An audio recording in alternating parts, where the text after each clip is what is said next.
अस्सलाम वालेकुम वरहमतुल्लाहि वबरकातुहू। गाइस, कैसे हैं? उम्मीद करती हूँ कि आप सभी अच्छे होंगे। उर्दू ज़ुबान की चौथी किताब में अब तक मैं आप सभी को पढ़ा चुकी हूँ। सबक नंबर 7 तक पढ़ा चुकी हूँ। 8 पढ़ाऊँगी सबक नंबर। चलिए शुरू करते हैं। बिस्मिल्लाहिर्रहमानिर्रहीम।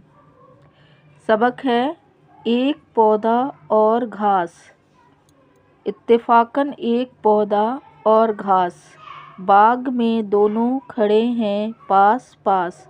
घास कहती है कि ए मेरे रफ़ीक, क्या अनोखा इस जहाँ का है तरीक़ है हमारी और तुम्हारी एक जात, एक कुदरत से हैं दोनों की हयात।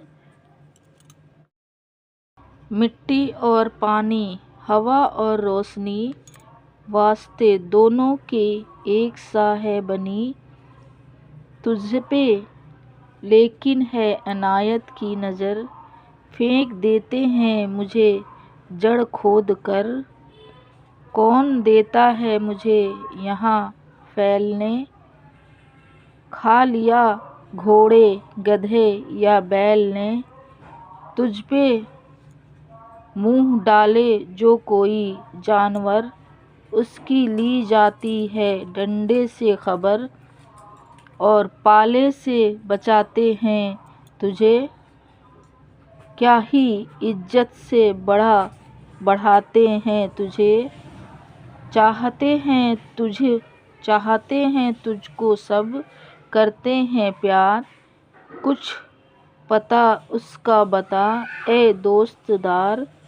उससे पौधे ने कहा यूं सर हिला, घास सब बेजा है यह तेरा गिला। मुझमें और तुझमें नहीं कुछ भी तमीज़, सिर्फ साया और मेवा है अजीज़। फ़ायदे एक रोज़ मुझसे पाएंगे, साया में बैठेंगे और फल खाएंगे। है यहाँ इज्जत का सहारा उसके सर, सेहरा उसके सर। है यहाँ इज्जत का सेहरा उसके सर, जिससे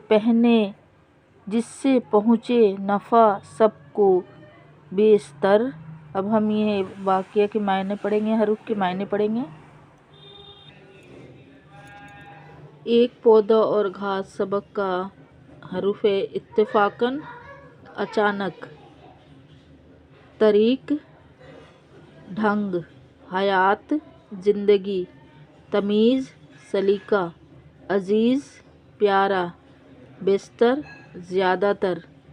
अब आप सब सबक याद कर लेंगे। नेक्स्ट वीडियो में मिलेंगे। अल्लाह हाफ़िज़।